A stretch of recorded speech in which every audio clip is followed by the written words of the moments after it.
Who were the Pharisees and who were the Sadducees? Let's go back to the Second Temple era. The Second Temple era had a lot of different splinter groups of Jewish people.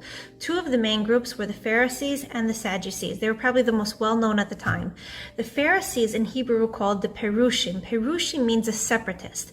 Now, nobody knows exactly who gave them that name or why they were called that, though it's probably related to the fact that they were careful to separate themselves from impurity. They were careful in regard to the Torah's laws.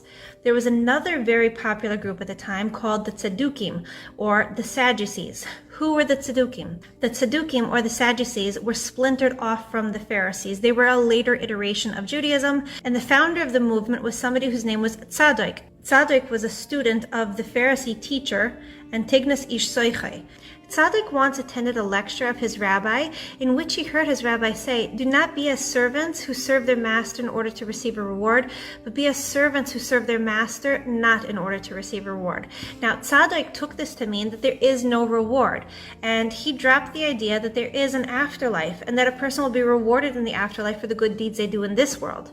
He developed his own iteration of Judaism that was in contrast to everything that the Pharisees taught. In order to understand where they differentiate, we have to get back a little bit to the Pharisees. Who were the Pharisees? The Pharisees were the rabbinical Jews who had the responsibility of transmitting the Torah exactly as God gave it to Moses.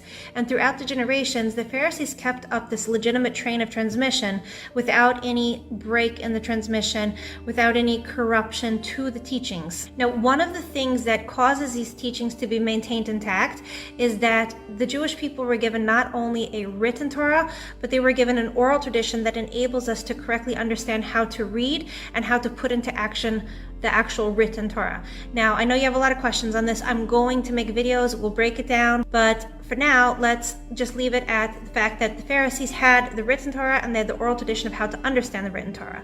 Now, the Tzaddukim, who were created by Tzadok, who had been a Pharisee and had changed his mind, developed his own iteration of Judaism, they rejected the oral Torah and they created their own traditions based off of the written Torah. And Tzadok and his followers ended up creating a huge rift in the community.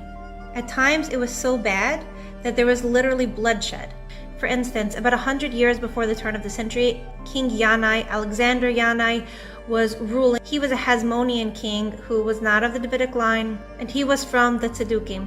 Now, he had actually married a woman from the Perushim, from the Pharisees.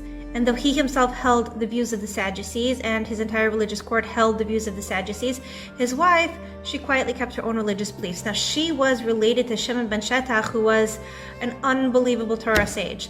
Now, there was a time that Yanai got very upset because he came out wearing the head plate of the high priest at one of his banquets, and the Torah sages, they said, this is a disgrace to God's honor.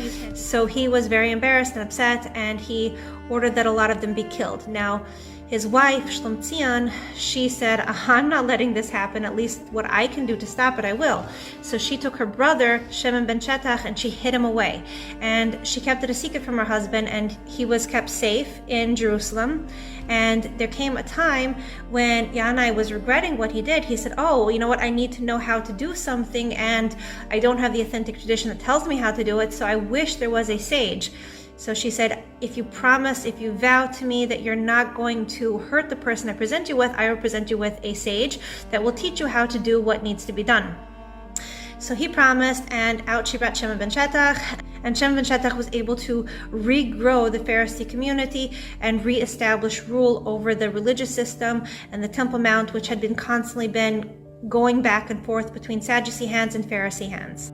Unfortunately, the period of peace for the Pharisees lasted only a few years, and then all the problems started again. Now, the Tzaddukim were very ingratiated with the Roman authorities, so they were always out to secure political positions, and many times they were able to actually take over the role of high priest because they paid a lot of bribery to the Roman guards who were on top of the Jewish temple. So for many years, the Pharisaic traditions were not followed, and the Sadducees were performing their own rites and rituals as they understood it inside of the temple. It was a very, very sad time because the Torah was not being upheld in the way that it should have been. After the Roman exile and the Jewish people were dispersed, the Sadducees, the Tzaddukim, basically died out, and there's really no remnant of them today. However, the Pharisees continued as the preservers of the Torah, as we always have been, and the Pharisees are the Orthodox Jews that you see today.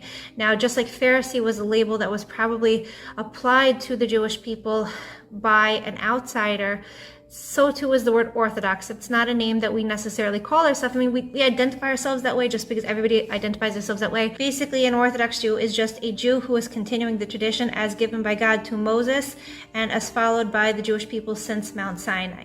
So that's the difference between the Pharisees and the Sadducees. And in the coming videos, I hope to examine how the Samaritans, the Pharisees, and the Sadducees are portrayed in the New Testament.